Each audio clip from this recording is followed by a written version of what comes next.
Hello, today is January 14th, 2026. This is Hector Vladimir.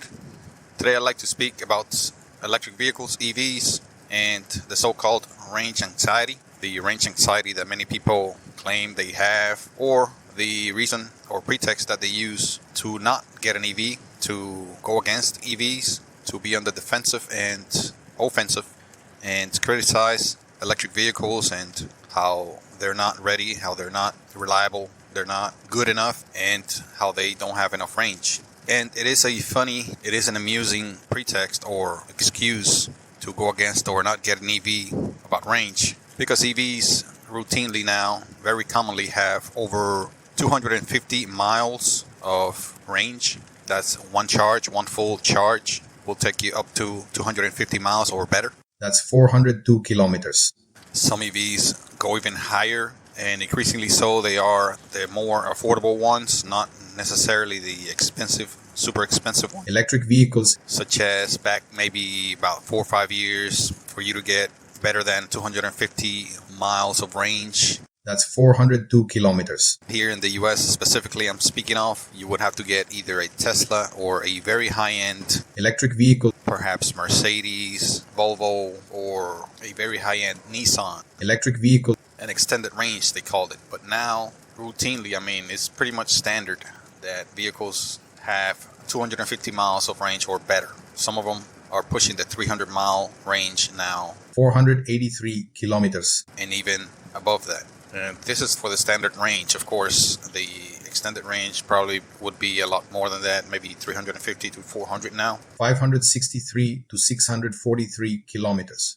But yet you hear these people complain about EVs having low mileage as far as low range, and they complain about the range anxiety. And again, this is unbased, this is ludicrous, this is pretty much a dumb argument, because who in their right mind drives over, I would say, 175 miles in one shot, one time, 282 kilometers, without stopping? I personally don't like driving more than maybe about 100 miles. 161 kilometers. Consecutively, continuously. That's about 2 hours drive. Under normal common conditions, stopping and going, normal traffic, a little bit of light traffic, normal road conditions, changing speed limits from 35 to 45 to 55 to maybe 60, 65 miles an hour. Highway conditions, 70 miles an hour. But you're not going to go at 70 miles an hour the whole trip. Of course, your speed varies when you consider an entire trip from 0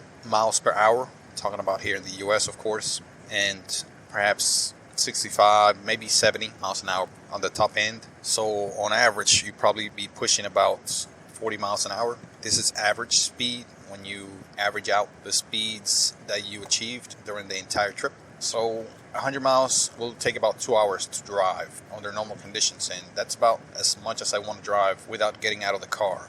Call me claustrophobic, call me weak, whatever you want to say or label me. I don't give a damn about your opinion, but that's how I feel. I want to be able to get out of the vehicle. I want to be able to stretch out and not be cooped up inside of a vehicle sitting down on my behind for that long. So 2 hours is about as much as I want to be driving at one time. Of course, I could drive a lot more than that, but that's after that first break, maybe an hour, 2 hours after another break. You get the point.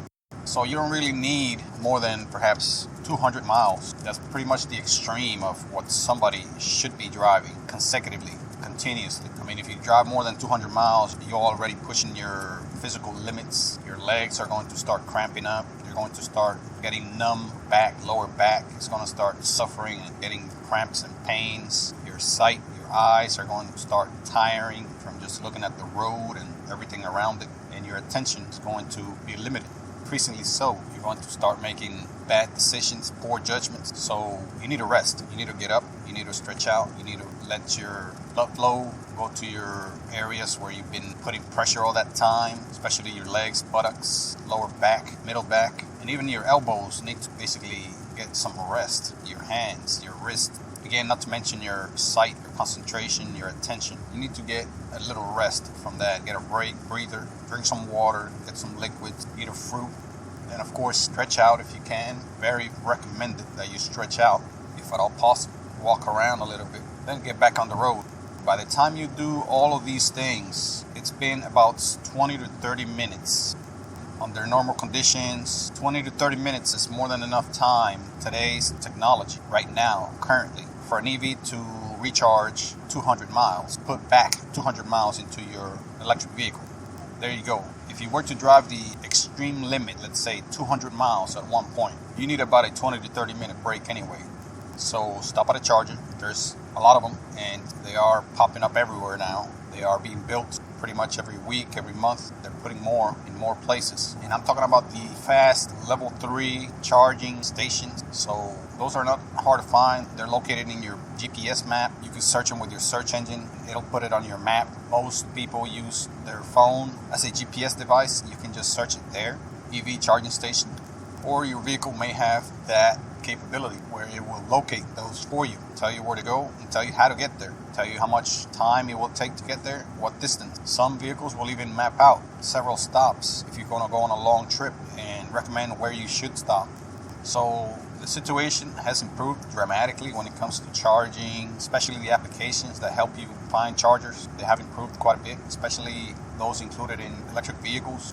So really the excuse, the pretext, the argument of range anxiety, it's null, it's canceled, non-valid. One, because there's enough range under normal conditions, unless you're planning to drive 300 miles, 500 miles non-stop. What's the hurry? I mean, even if you were driving an ambulance or a fire truck, which should be about the only vehicle on the road in a hurry, even those vehicles, they will not drive 100 miles straight. Hopefully there is another ambulance service a lot closer than 100 miles to the location where they need to go. So under normal conditions, if you're the average person, you don't need to drive more than 200 miles at a time. And most EVs now bring that range, that kind of range, 200 miles and up or better.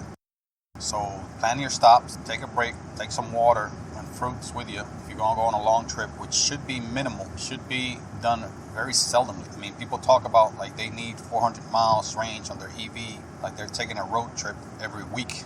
Under a little bit of scrutiny, you can find out that they rarely ever take a trip anywhere other than just work, the grocery store, and perhaps family members visit this and that the next town over, 30, 40 minutes away. That's the average person. If you're the type that's on the road a lot, that basically travels long and far, okay, 250 miles on your EV is more than enough.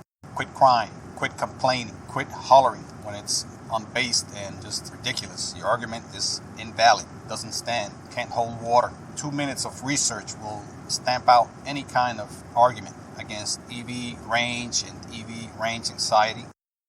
Also price. Those that cry and complain about the price, they're in par, Turkey. They're in par with your beloved ICE. They're in par with your gas-guzzling, polluting, obsolete technology. Get over it. All these people that always complain and argue that, oh yeah, EV this, EV that, they're not good enough. How they're not good enough, Turkey? Explain to me how. They can't. They keep coming up with the same old, tired, obsolete argument about that they can't get to their grannies 75 miles away. It's like, what are you talking about? An EV will take you at least 200 miles there and back, and you can charge at the house. Do you not realize that 99% of the time you're going to be refilling that EV overnight at your home? That is the cheapest and most reliable, best way to do it. Yes, you can visit your granny 75 miles away, no problem. You can go on that road trip across the country. Newsflash, Turkey, there are fast chargers in between here and whatever destination you're going to. I mean, just look it up. But no, these people, they just want to complain. They want to go against the technology no matter what. They want to just hug and grasp and get that greasy, oily, dirty ICE engine close to their chest and hug it, squeeze it until all the oil, gas is all over their clothes. I mean, that's what these people rather do. Just hold on to a obsolete, polluting, harmful, expensive, complicated, and just resource-intensive technology that basically blows stuff up. Controlled explosions of fuel within it is what drive the stuff, heating up, making all kinds of vibration and noise. Give it up, Turkey. Barely 40% efficient. Barely. While electric motors are over 85 to 90% efficient. That should put down the argument. End of conversation. 40 versus 85. End of conversation. All parties go home at that point.